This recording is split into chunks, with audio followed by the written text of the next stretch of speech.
Hello everyone, my name is Viraj Lamba, you are watching PlugCast, and today we're going to talk all about the crazy GameStop fiasco that took over the internet.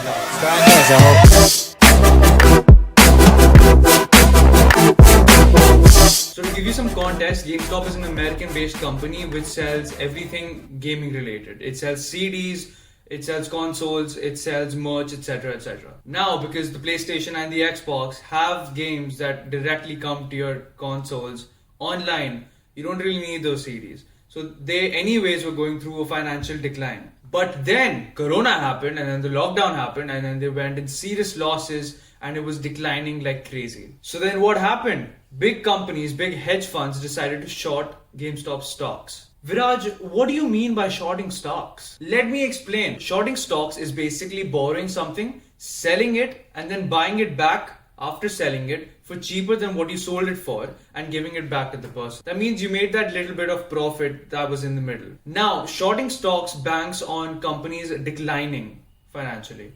And the same thing happened with GameStop. So it's pretty much something like this. Hey bro, I see you have a sanitizer. देखा क्या मेरे को जरूरत है? क्या this sanitizer? हाँ ले ले भाई, ले ले टेंशन नहीं है ले ले.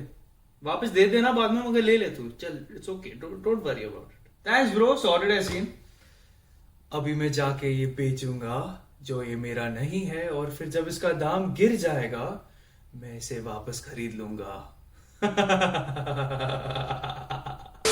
So two companies, Melvin Capital and Citroen, basically shorted stocks of GameStop like crazy. They were basically banking on GameStop to go down financially so that they could make a lot of money off of it. But then there are something called Redditors and then they completely came and screwed it over. Let me explain how. So there was a subreddit called Wall Street Bets and everyone in this community basically figured out that Citroen and Melvin Capital were shorting stocks of GameStop and they were like, bro, ऐसा हो ही नहीं सकता, like हम होने ही नहीं देंगे bro, like ये too much ही हो रहा है अभी. So what they did was that they decided all as a community to keep buying the stocks of GameStop so that the price increased. So जो price decrease होने वाला था GameStop का और जो Citroen और Melvin Capital बनाने वाले थे पैसे उसमें से वो पैसे नहीं बनाएंगे क्योंकि जो ये सब redditors ने खरीदे हुए हैं तो price increase होगा rather than it will decrease. So after this the stock value of game price increased by 2000%. And then हमारे Elon Musk साहब भी आ चुके थे. He tweeted GameStonk and then he put a link to the subreddit on his tweet. And then that very day, the stock price of GameStop increased by 100% just by one tweet by Elon Musk. क्या बंदा है bro वो? So obviously these big hedge funds like Melvin Capital and Citroen and many other hedge funds made horrible losses. Apparently all the losses combined together that these people made was $5 billion. $5 billion. $5 billion. So after this, an app called Robinhood, which is an investment and a trading app, actually stopped its users from purchasing more GameStop shares. And then people got crazy because if shorting shares is correct, if shorting shares on the basis of a company declining is correct, why is it incorrect for people to actually increase the price value of a company and make a profit out of it?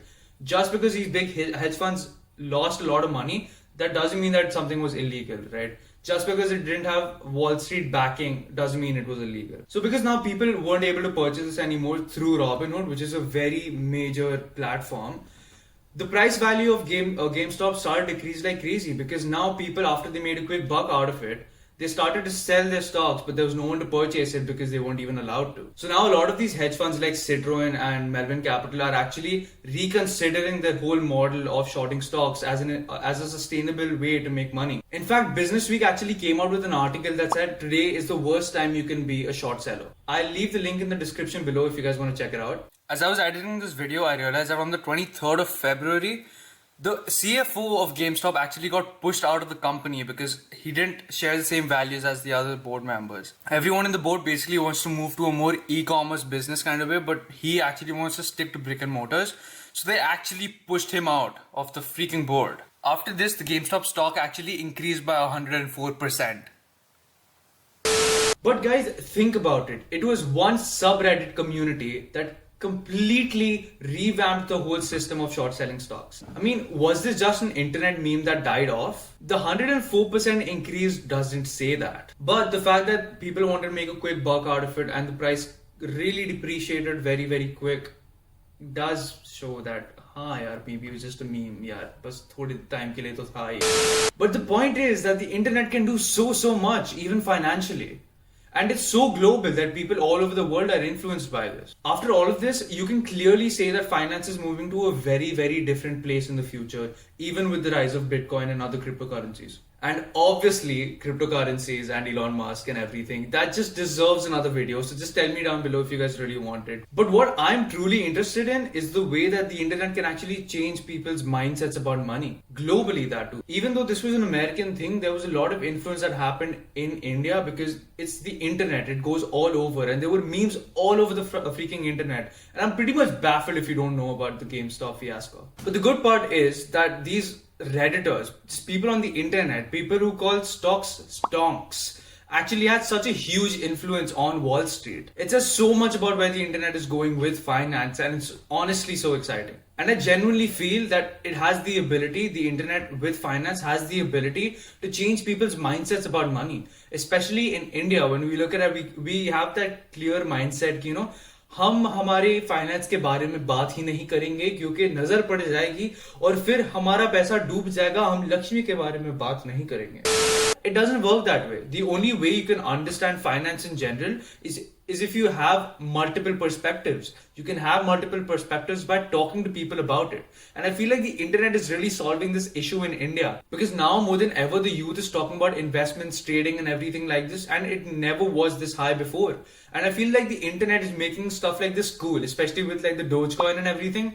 It's literally memes that they've got into finance, and it just blends youth and finance together in such a beautiful way that people will just end up having better relationships with finance in the future. Thank you guys. This was the video. I'm your host Raj Lamba. You just watched PlugCast. And if you guys like this video, if you guys want other people to see it, just hit the like down below. If you guys want to see more of my videos, hit the subscribe button. It'll show up on your feed. You can watch it whenever you want to. I upload videos every other weekend, so I hope you guys see me very soon again. I will see you again. Goodbye.